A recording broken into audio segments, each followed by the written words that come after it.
যদি সরকার সঠিক পথে না আসে, জনগণের গণভোটের রায় বাস্তবায়ন না করে, সংস্কার প্রক্রিয়া বাস্তবায়ন না করে, জনগণের অধিকার নিশ্চিত না করে, দ্রব্যমূল্যের দাম না কমায়, জ্বালানি সংকটের নিরসন না করে এবং বিচারালয় থেকে শুরু করে সকল যে জায়গায় সরকার গুন্ডা সন্ত্রাসী হাওয়া লোক বসিয়েছে, গণতান্ত্রিক প্রক্রিয়ায় সরকারের সেই প্রতিষ্ঠানগুলোকে জনকাছের কাছে যদি ন্যস্ত না করা হয়, আমাদের এই মিছিল পরবর্তীতে কাকরাইল যাবে। এক এক করে সরকার যে পরিকল্পনা করছে বাংকার বানানোর জন্য, আমরা সেই বাংকারে গিয়ে উপস্থিত হয়ে বলবো বাংলাদেশ স্বাধীন। আপনারা জানেন যে নির্বাচনটি হয়েছিল, সেই নির্বাচনের মাধ্যমে গত 17 বছর আমরা অপেক্ষা করেছিলাম বাংলাদেশে গণতন্ত্র প্রতিষ্ঠা হবে, কিন্তু 12ই ফেব্রুয়ারি বাংলাদেশে যেটা প্রতিষ্ঠিত হয়েছে সেটা গণতন্ত্রের বদলে বাংলাদেশে জিয়াতন্ত্র প্রতিষ্ঠা করা হয়েছে। তারা আমাদের ব্যাংকগুলো দখল করেছে, তারা পার্লামেন্ট দখল করেছে, তারা বিভিন্ন জায়গায় দুদক দখল করেছে, সন্ত্রাসী কায়দায় 11 দলীয় জোটের যারা নেতৃবৃন্দ তাদের বাসায় হামলা চালাচ্ছে। জনগণের যে অধিকার রয়েছে, যেই ভিত্তিতে জনগণ ভোট দিয়েছিল, জনগণের হাতে এখন বালতি ধরিয়ে দিয়েছে, রাস্তায় সিরিয়াল ধরিয়ে দিয়েছে। আমরা যেখানে নিশ্চিত চেয়েছিলাম বাংলাদেশের মানুষ, ব্যবসায়ীরা নিরাপদ থাকবে, আজকে একজন ব্যবসায়ী আমাকে বলছেন 6টার পরে হলো দোকানে কাস্টমার আসে, 6টার পরে হলো সরকার আমার দোকান বন্ধ করে দিয়েছে। পেট্রোল পাম্পের সামনে গিয়েছি, একজন পাঠা উবার চালক আমাকে বলছেন আমি এই বাইক চালিয়ে গিয়ে হলো টাকা ইনকাম করে আমার সেই গ্রামে বাচ্চাকে পাঠিয়ে থাকি, সারাদিন সিরিয়াল ধরে থাকি, যখন এই পেট্রোল পাম্পের সামনে যাই বলা হয় যে তেল নাই, আবার সন্ধ্যায় সিরিয়াল ধরি, আবার বলে তেল নাই, তাহলে আমি সংসারটা চালাবো কিভাবে? বাংলাদেশের সাংবিধানিক যে প্রতিষ্ঠানগুলো রয়েছে, সেই সাংবিধানিক প্রতিষ্ঠানগুলোকে আমরা যখন একটি নতুন বাংলাদেশে সংস্কার নিশ্চিত করতে চেয়েছিলাম, দুদকে সংস্কার নিশ্চিত করতে চেয়েছিলাম, বিচারালয়ে সংস্কার নিশ্চিত করতে চেয়েছিলাম, পুলিশ প্রশাসনের সংস্কার নিশ্চিত করতে চেয়েছিলাম, সাংবাদিক ভাইদের সংস্কার নিশ্চিত করতে চেয়েছিলাম, ব্যবসায়ী ভাইদের সংস্কার নিশ্চিত করতে চেয়েছিলাম, ব্যাংকিং খাতে সংস্কার নিশ্চিত করতে চেয়েছিলাম, সেখানে হলো মাননীয় প্রধানমন্ত্রী তার চিরচারিত অভ্যাস হাওয়া ভাই বোনেদেরকে নিয়ে এসেছে, কাউকে দুদুকে বসিয়েছে, কাউকে বাংলাদেশ ব্যাংকে বসিয়েছে, কাউকে বিচারালয়ে বসিয়েছে, কাউকে হলো পুলিশ প্রশাসনে বসিয়েছে, কাউকে হলো পার্লামেন্টে নিজে মুখ বন্ধ করে তাকে হলো তার গ্রিন কার্ড দিয়ে বলেছে তুমি যা ইচ্ছা বাংলাদেশের মানুষের সাথে গাদ্দারি করতে পারো, তোমাকে আমি গ্রিন কার্ড দিয়ে দিলাম। এই যদি হয় জিয়াউর রহমানের সন্তানের ভবিষ্যৎ, এই সন্তানের ভবিষ্যতের সাথে বাংলাদেশের ভবিষ্যৎ যাবে না, যাবে না, যাবে না। বাংলাদেশের ভবিষ্যৎ যাবে উসমান হাদির পথে, বাংলাদেশের শান্তির পথ যাবে আমাদের 71-এর শহীদদের পথে, বাংলাদেশের ভবিষ্যৎ যাবে 24-এর গণ অভ্যুত্থানের শহীদদের পথে। যদি এই পথে বাধা হয়ে দাঁড়ায়, আমরা তাদেরকে প্রতিরোধ করতে প্রস্তুত আছে ইনশাআল্লাহ।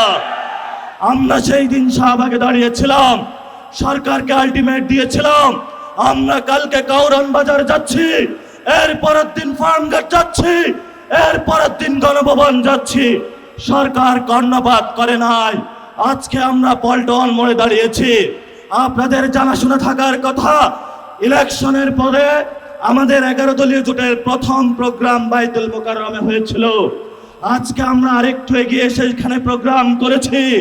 ইনশাআল্লাহ আমাদের এই মিছিল যদি সরকার সঠিক পথে না আসে, জনগণের গণভোটের রায় বাস্তবায়ন না করে, সংস্কার প্রক্রিয়া বাস্তবায়ন না করে, জনগণের অধিকার নিশ্চিত না করে, দ্রব্যমূল্যের দাম না কমায়, জ্বালানি সংকটের নিরসন না করে এবং বিচারালয় থেকে শুরু করে সকল যে জায়গায় সরকার গুন্ডা সন্ত্রাসী হাওয়া লোক বসিয়েছে, গণতান্ত্রিক প্রক্রিয়ায় সরকারের সেই প্রতিষ্ঠানগুলোকে জনকাছের কাছে যদি ন্যস্ত না করা হয়, আমাদের এই মিছিল পরবর্তীতে কাকরাইল যাবে। এক এক করে সরকার যে পরিকল্পনা করছে বাংকার বানানোর জন্য, আমরা সেই বাংকারে গিয়ে উপস্থিত হয়ে বলবো বাংলাদেশ স্বাধীন। সেই স্বাধীনতার আওয়াজ দিয়ে আমাদের এই মিছিল চলবে, আজাদির সংগ্রাম চলবে। আপনারা দেখেছেন পার্লামেন্টে আমরা যেমন ডিসিপ্লিন, রাজপথ ডিসিপ্লিন। সরকারের প্রশাসনের ভাইদেরকে বলবো আমরা এখানে ডিসিপ্লিন কায়দায় আছি, ভবিষ্যতেও থাকবো। অতীতে যেই ধরনের জনহয়রানিমূলক প্রোগ্রামগুলোতে কোনো কর্মসূচি আপনারা বাস্তবায়ন করেছেন, সেইভাবে যদি কোনো কিছু করা হয় আপনাদের সাথেও আমাদের প্রতিহত হবে ইনশাআল্লাহ। আপনারা আমাদের ভাই যারা মিডিয়া পাড়ায় আছেন, আমরা জানি আপনাদের যারা মালিক বৃন্দ রয়েছেন অনেক জায়গায় গিয়ে তারা তাদের আত্মসমর্পণ করেছেন, কিন্তু যারা সাংবাদিক ভাইরা যারা আপনারা আজকে এখানে ক্যামেরা ধরে আছেন, যারা রিপোর্টিং করছেন, যারা স্টাফ রিপোর্টার আছেন, যারা বিভিন্ন নিউজে এক্সিকিউটিভ পদে আছেন, আপনারা কিন্তু কারো কাছে মাথা বিক্রি করেন না, এটা আমরা জানি। আপনারা শহীদদের পথে আছেন, আপনারা আহতদের পথে আছেন, আপনাদেরও লড়াই জারি থাকবে। সচিবালয়ে যারা আছেন, আপনারা রাজপথে যেই মানুষগুলো যুদ্ধে অবতীর্ণ হয়েছে এবার তাদের সাথে থাকবেন। সাথে সাথে যেই ব্যবসায়ীরা গুলশান অফিসে সিরিয়াল দিয়েছিলেন এখন আমাদের কাছে এসে কান্না করছেন, কান্না তখনই আমরা শুনবো যেদিন আপনারা গুলশান অফিসে লাইন বন্ধ করে জনগণের কাছে আসবেন, তবেই আমরা আপনাদের ওই দিন কথা শুনবো।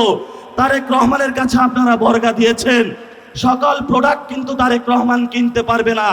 যদি কনজিউমার বলেন, কনজিউমার কিন্তু আমরা। যদি ভবিষ্যৎ আপনাদের নিরাপত্তা নিশ্চিত করতে হয়, নিরাপত্তা নিশ্চিত কিন্তু আমরাই করব। ভবিষ্যৎ বাংলাদেশের যে আজাদী সংগ্রাম, মুক্তির সংগ্রাম, গণতন্ত্রের সংগ্রাম, জিয়াতন্ত্র থেকে মুক্তির যে সংগ্রাম, জিয়া ফ্যামিলিকে বাংলাদেশ থেকে, বাংলাদেশের মানুষকে জিয়া ফ্যামিলি থেকে উদ্ধারের জন্য যে সংগ্রাম, সেই সংগ্রামের সবাই ঐক্যবদ্ধ হবেন, রাজপথে থাকবেন, লড়াই চলবে দুর্বার গতিতে। আসছে ফাগুনে, বসন্ততে, আগামীর দিনগুলোতে দ্বিগুণ, তিনগুণ, চতুর্গুণ হয়ে ইনশাআল্লাহ আমরা মাঠে ফিরবো। সবাইকে আসসালাম, ইনকিলাব জিন্দাবাদ। খাঁটি ও দানাদার ঘি খুঁজছেন? ঐতিহ্যবাহী পাবনার দানাদার ঘি পাচ্ছেন আন্নুর প্রোডাক্টস ফেসবুক পেজে। আপনাদের ভরসা জায়গা হতে আমরা কাজ করছি সরাসরি পাবনার তৃণমূল পর্যায়ে। আমাদের ঘি 100% ন্যাচারাল এবং বিএসটিআই অনুমোদিত। আমরা বিশ্বাস করি গুণগত মানে এই ঘি যেমন দানাদার তেমনই এর সুঘ্রাণ আপনার ঘর জুড়ে ছড়িয়ে পড়বে। আমরা আপনাকে দিচ্ছি প্রিমিয়াম প্যাকেজিং এবং দ্রুত ডেলিভারির নিশ্চয়তা। নিজের ও পরিবারের স্বাস্থ্যের কথা চিন্তা করে বেছে নিন পাবনার আসল দানাদার ঘি। অর্ডার করতে এখনই অর্ডার বাটনে ক্লিক করুন অথবা আমাদের ফেসবুক পেজে মেসেজ করুন। বিস্তারিত জানতে স্ক্রিনে দেওয়া নাম্বারে কল করুন।